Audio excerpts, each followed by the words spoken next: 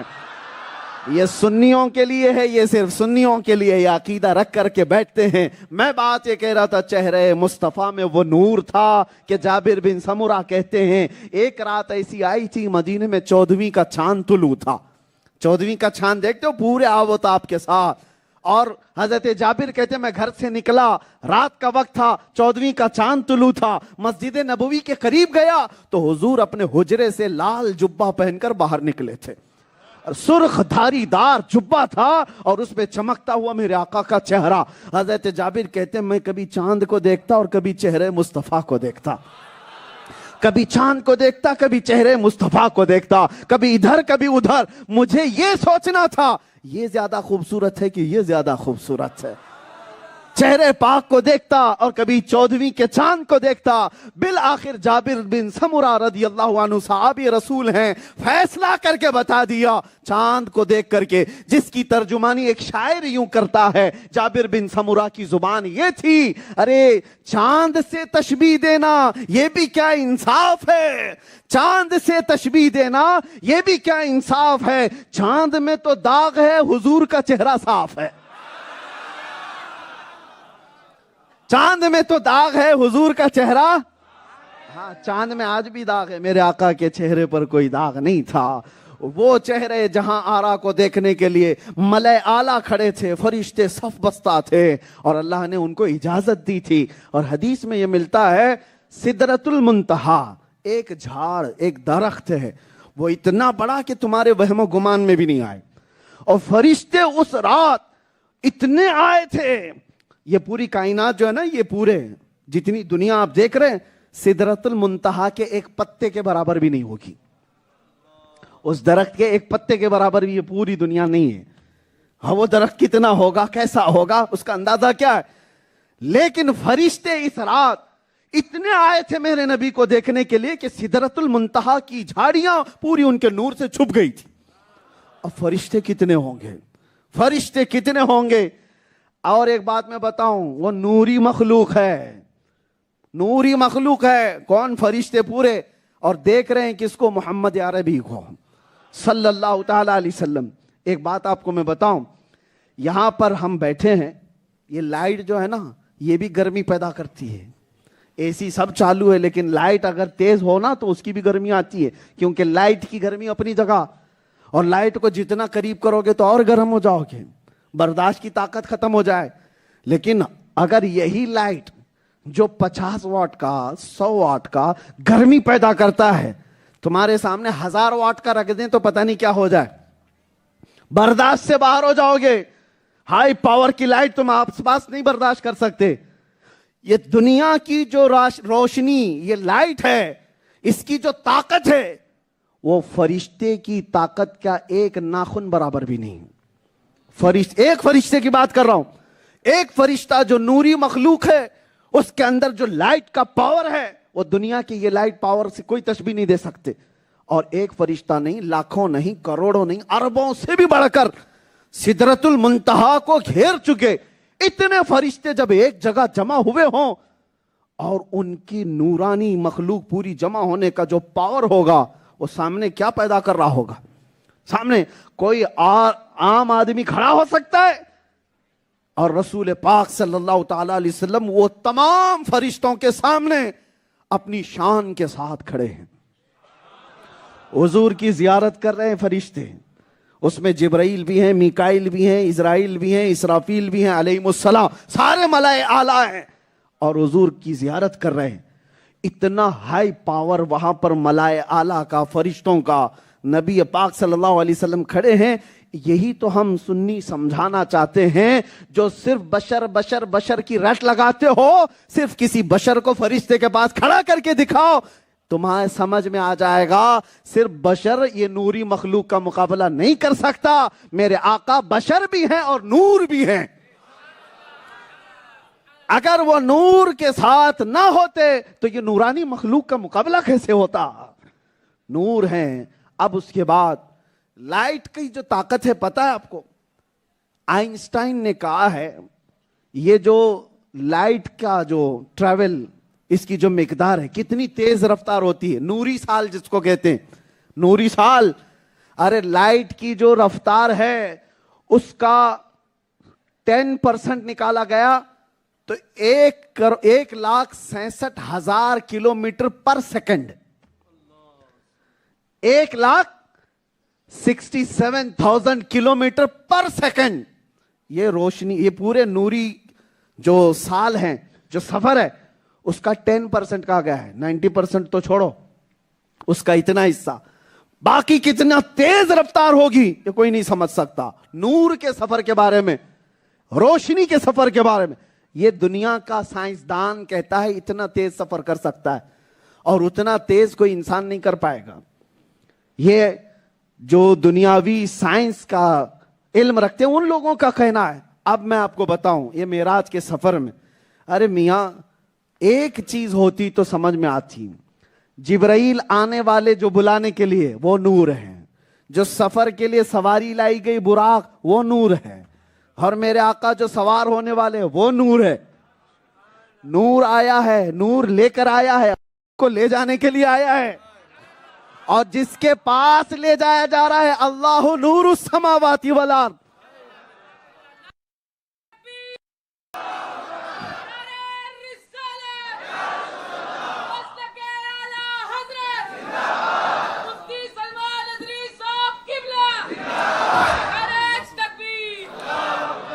آج کی رات صرف میرے مصطفیٰ کے نعرے، کسی اور کی عزت نہیں، صرف نبی پاک کی۔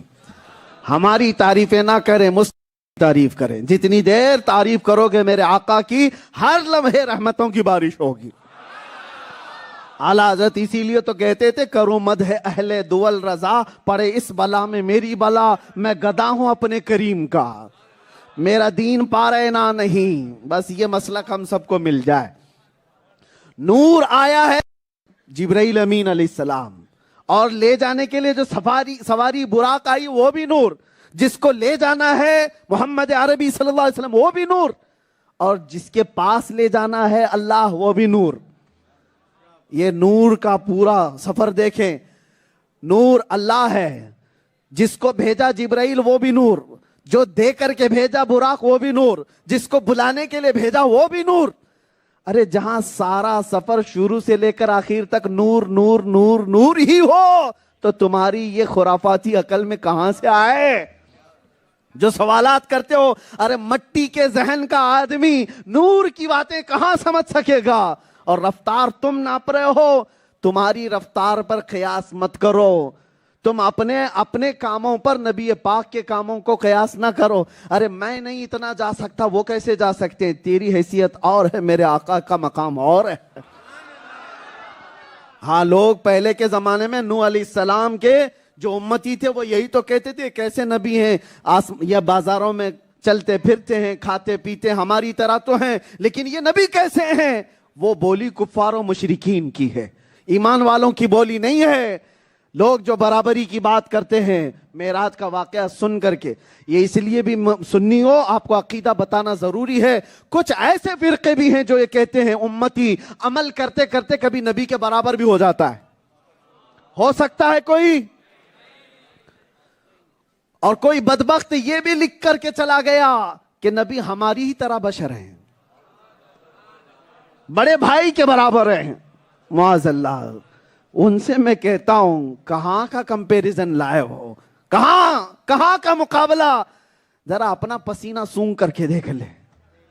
ارے کوئی دوسرے اچھے بھلے آدمی کو سونگا تو ویسی بے ہوش ہو جائے، اور میرے نبی کے پسینے کی بات یہ ہے، ام سلیم کہتی ہیں حضور کے پسینے کے قطرے ہم شیشیوں میں جمع کرتے تھے اور جب کسی کی شادی ہوتی دلہنوں کو لگایا کرتے تھے، اور ایسی خوشبو مدینے میں ہی نہیں تھی. سنو توجہ، یہ صرف دلہنیں نہیں لگاتی تھی، حدیثوں میں ملتا ہے جن دلہنوں نے میرے مصطفیٰ کے پسینے کی خوشبو لگائی ان کی 7 نسلوں تک بھی وہ خوشبو آیا کرتی تھی. ارے برابری کرنے والا اپنا پسینہ لائے اور پھر میرے آقا کے پسینے کی بات کرتا ہے. حضور پاک صلی اللہ علیہ وسلم کے لعاب پاک اور تمہارے تھوک میں کیا برابری ہے؟ کوئی برابری ہے؟ جس نے کہا ہماری طرح کے بشر ہیں، کیسے تمہاری طرح کے ہیں؟ تم کہیں تھوک دو تو کھانا سڑ جائے، تم کہیں تھوک دو تو پانی پورا کالا ہو جائے، اور میرے آقا کڑوے کنویں میں بھی اپنا لعاب ڈال دیں تو وہ شیریں ہو جائے. ہاں کتنوں کو حضرت ابوبکر صدیق کے پاؤں میں جب سانپ کاٹا تھا ہجرت کی رات، میرے آقا نے کوئی اور دوا نہیں لگائی، اپنا تھوک مبارک لگایا تھا، اپنا لعاب لگایا تھا. حضرت ابوبکر کہتے ہیں زہر ایسا اتر گیا زندگی میں مجھے پتہ ہی نہیں چلتا تھا کہ سانپ اس پیر میں کاٹا تھا کہ اس پیر میں کاٹا تھا. اس لعاب پاک میں یہ اثر تھا. مولا علی شیر خدا کی آنکھوں میں آشوب چشم، اور حضور پاک نے ایک بار اپنا لعاب ان کی آنکھوں پہ لگایا، زندگی بھر حضرت علی کو کبھی دیکھنے کی تکلیف نہیں ہوئی. برابری کرنے والے کسی آنکھ پہ تھوک لگا کے دکھاؤ، ہاں اچھی بھلی آنکھیں اندھی ہو جائیں. ہاں اور میرے آقا کے جسم پر کبھی مکھی اور مچھر نہیں بیٹھے، اور تمہاری مچھردانیاں توڑ کر کے اندر آئے، آل آؤٹ کو بھی آؤٹ کر کے آئے ہیں. سارا فیل ہو جاتا ہے نظام مچھروں سے. اور نبی پاک صلی اللہ علیہ وسلم کی پوری زندگی بھر کبھی آپ کے جسم پر مچھر نہیں بیٹھا، مکھی نہیں بیٹھی. برابری کرنے والے بات کرتے ہیں. عزیزان گرامی، یہ معراج کا سفر سن کر کے ان کی عقلوں پر دے مارو. تم اپنا سفر بھی بتاؤ، اپنا سفر بھی. ایک اور بات، جاہلوں کو بہکایا جا سکتا ہے، اسی لیے علم حاصل کرو، علم حاصل کرو. لکھا گیا ہے کہ شیطان آیا اور سارے اپنے چیلوں کو بلایا اور کہا کیا کیا کیا ہے تم نے آج؟ سارے چیلوں نے بتایا ہم نے شوہر بیوی میں جھگڑا کرایا، فلاں کو وہ کرایا، یہ کرایا. صاحب ایک شیطان نے کہا ایک بچے کو میں نے مدرسہ جانے سے روک دیا، علم حاصل کرنے سے میں نے بچے کو روک دیا. شیطان نے اٹھا کر اس کو گود میں بٹھا لیا، آجا تو بہت بڑا کام کیا ہے. توجہ، شیطان اس پر بہت خوش ہوا. ارے شوہر بیوی کو لڑا کے آئے ہوئے چیلے بھی تھے، اور گھروں میں فساد مچا کر کے آئے، کسی کو زنا کروا کے آئے، کسی سے ڈاکہ زنی کروا کے آئے. شیطانوں نے بہت سارے کام کرائے. ایک شیطان، ایک چیلا بچے کو علم حاصل کرنے سے روک دیا تو بڑے گرو گھنٹال نے اس کو گود میں بٹھا لیا، تو سب سے بڑا کام کر کے آئے. سارے شیطان پریشان ہوئے، کہا اس نے اتنا بڑا کام کر دیا. کہا چلو میں تمہیں بتاتا ہوں. اس نے ایک بزرگ کا لباس پہن کر چیلوں کو پیچھے کیا اور کہا چلو میں تمہیں بتاتا ہوں. علم حاصل کرنے کے بعد ہمیں دوسرے کو بہکانا کتنا مشکل ہو جاتا ہے. پہلے اس نے ایک جاہل عبادت گزار کے پاس اپنے چیلوں کو لے کر، وہ سب مخفی تھے اور یہ بزرگ کی شکل میں گیا. ایک جاہل عبادت گزار، یاد رکھو عبادت تو کر رہا ہے لیکن علم نہیں ہے. جو آج کل کے بہت سارے جاہل پیر بنے ہوئے ہیں، تصور کی نماز پڑھنے والے نابالغ پیر ہیں، ان پر نماز فرض ہی نہیں ہے، بالغ ہی نہیں ہوئے اس کے لیے پیر. وہ ایسا کوئی پیر ہے تو وہ پیر ہے، وہ شریعت مصطفیٰ کو چھوڑنے والا کوئی پیر ہو ہی نہیں سکتا، چاہے کوئی بھی ہو. ایسا جاہل پیر بیٹھا ہوا تھا. شیطان گیا وہاں پر، جا کر کے کہا حضور آپ کی عبادتیں اتنی، آپ کی ریاضتیں اتنی اللہ نے بہت پسند کیا ہے، اور اللہ تعالیٰ اتنا پسند کیا آپ کی عبادتوں کو کہ آج معراج میں بلا لیا آپ کو. ہاں پیر صاحب خوش ہو گئے، کہا اللہ نے مجھے معراج میں بلایا، جلدی جلدی اٹھا اور جبہ پہنے اور تیار ہو گئے.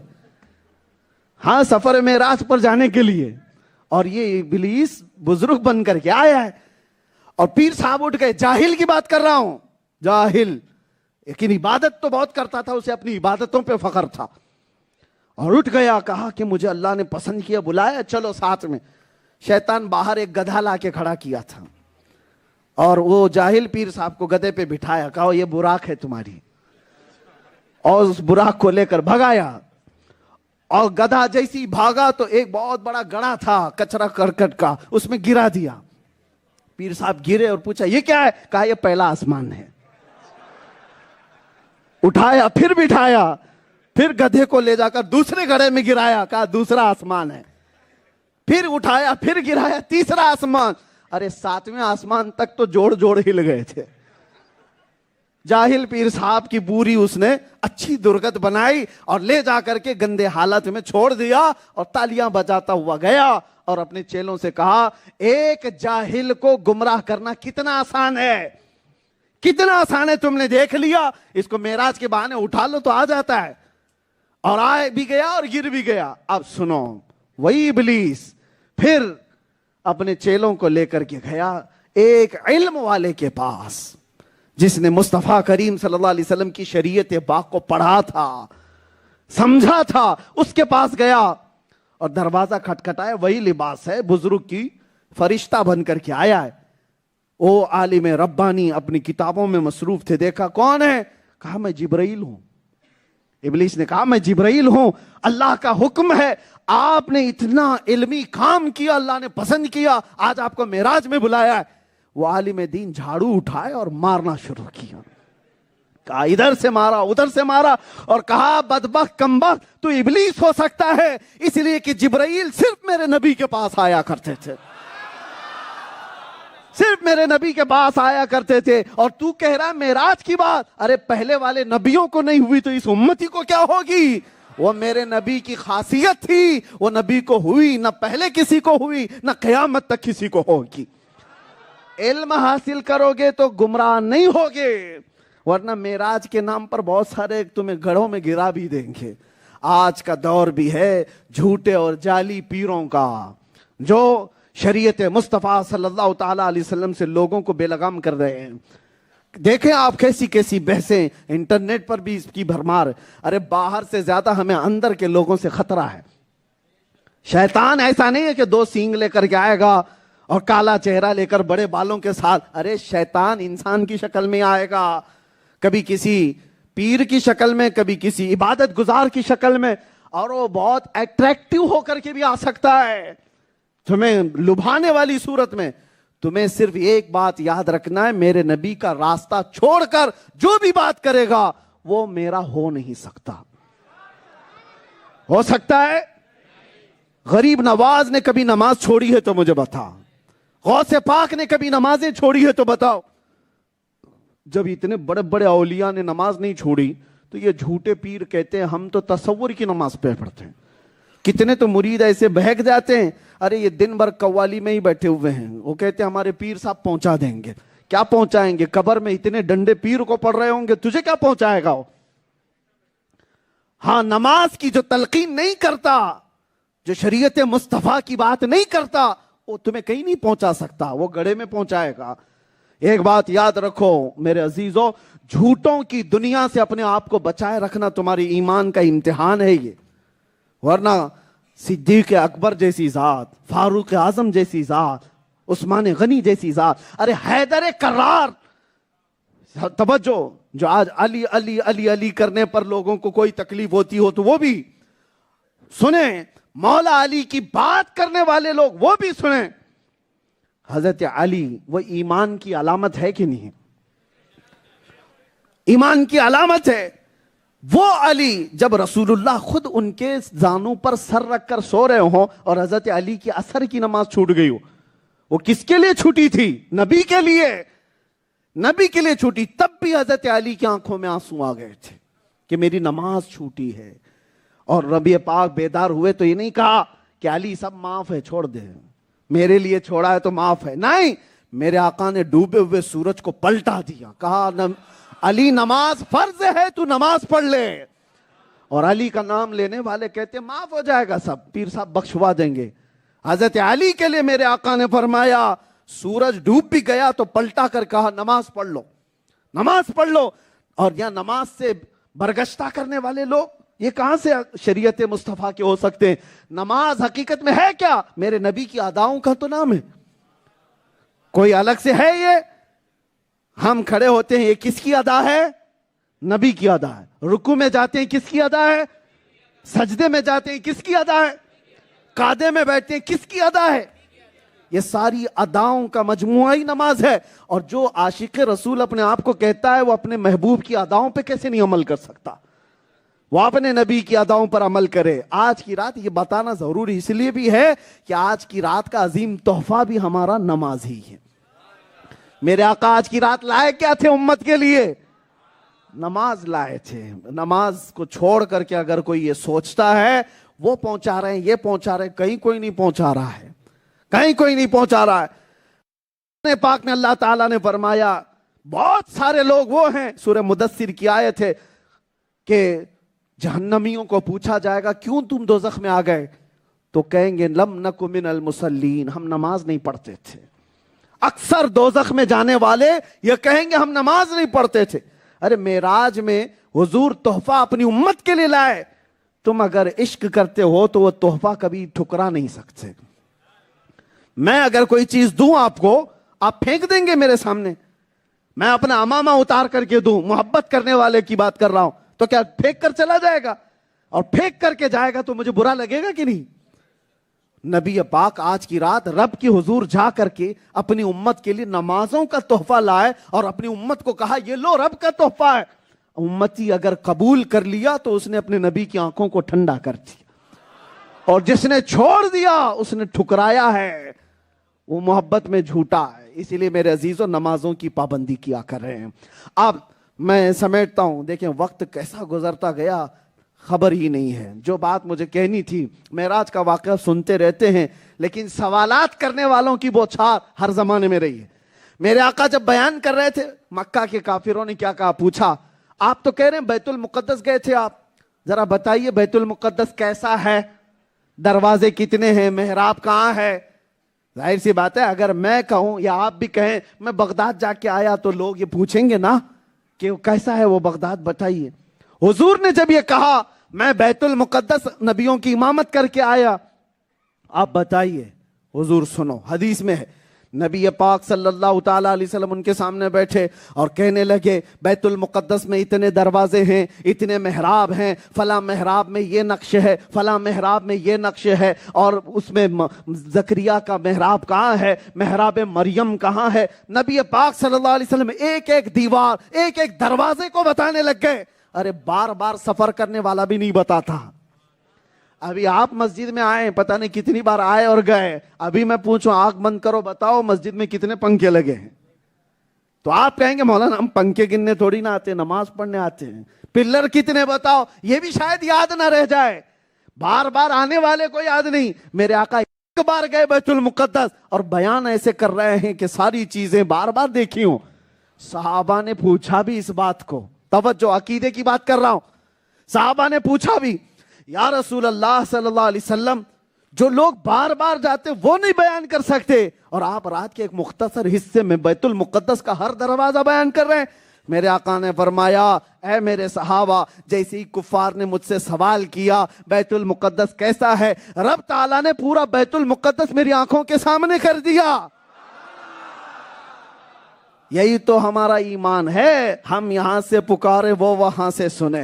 مصطفیٰ کی سماعت پہ لاکھوں سلام، دور و نزدیک کے سننے والے وہ کانے لالے کرامت پہ، اور جس طرف اٹھ گئی دم میں دم آ گیا اس نگاہ عنایت پہ لاکھوں سلام.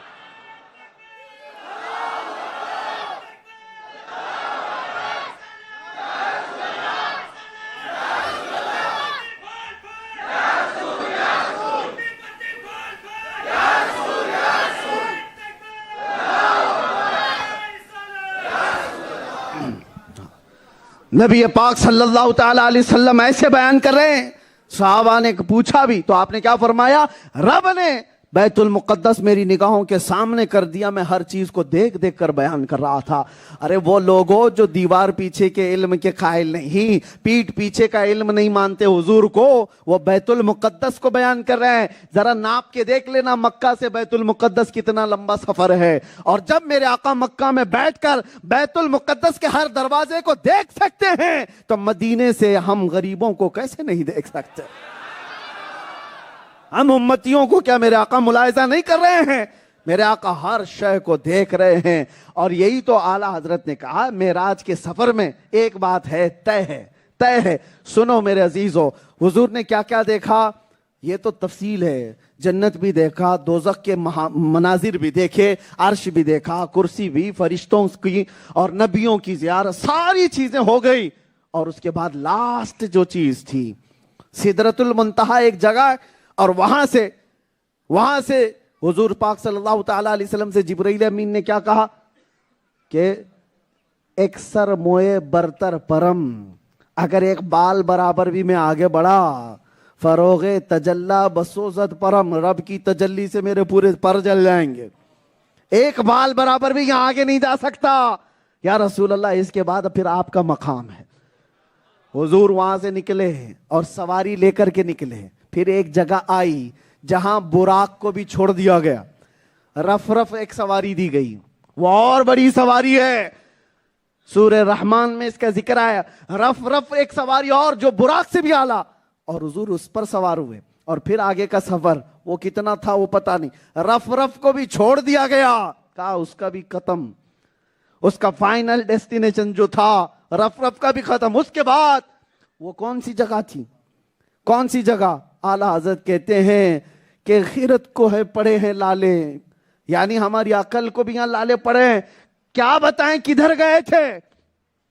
پورب گئے، پچھم گئے، اتر گئے، دکھن گئے. یہ سب ڈائریکشن تو یہاں ہوتے ہیں جہاں سورج نکلتا ہے. اور جہاں گئے میرے آقا وہاں تو سورج بھی نہیں، چاند بھی نہیں، پورب بھی نہیں، پچھم بھی نہیں، اتر بھی نہیں، دکھن بھی نہیں. وہ لامکاں کا سفر کیے. اور اس کے بعد آواز آئی رب تعالیٰ کی طرف سے، ادن منی یا احمد، اے احمد اور قریب آ جاؤ، اور قریب آ جاؤ. اب جب رب تعالیٰ کی ندا آئی تو میرے آقا بڑھتے گئے. کتنا گئے؟ پھر قرآن کہتا ہے ثم دنا فتدلا، قریب ہوئے اور قریب ہوئے، قریب ہوئے اور قریب ہوئے. پھر آگے آیت میں رب تعالیٰ فرماتا ہے فکان قاب قوسین او ادنا، 2 تیروں سے بھی کم کا فاصلہ باقی رہ گیا تھا.